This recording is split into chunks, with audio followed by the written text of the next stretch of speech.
معرکہ حق میں کامیابی کے بعد پاکستانی لڑاکا طیاروں کی مانگ بڑھ گئی۔ دہشت گردی کا مکمل صفایا کر کے دم لیں گے، وزیر اعظم کا کابینہ اجلاس سے خطاب۔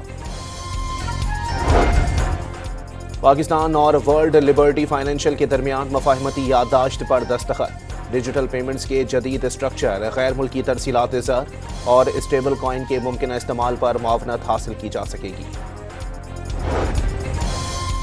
ٹرمپ کی دھمکیوں کے بعد امریکی نمائندہ خصوصی اور ایرانی وزیر خارجہ کے درمیان براہ راست رابطے معطل۔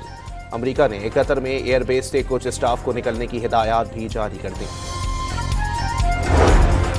ممکنہ امریکی حملے کے پیش نظر ایران میں سیکیورٹی ہائی الرٹ۔ جارحیت ہوئی تو خون کے آخری قطرے تک مقابلہ کریں گے، ایرانی وزیر دفاع کا دو ٹوک پیغام۔ ایران میں مظاہروں کے دوران ہلاک 100 سے زائد سیکیورٹی اہلکاروں اور شہریوں کی نماز جنازہ۔ تہران میں ہزاروں افراد کا جلوس، شہریوں نے سپریم لیڈر کی تصاویر بھی اٹھا رکھی تھیں۔ خیبر پختونخوا اسمبلی میں بلدیاتی اداروں کو آئین کا حصہ بنانے کی قرارداد متفقہ طور پر منظور۔ قرارداد پیپلز پارٹی کے احمد کریم کنٹی نے پیش کی۔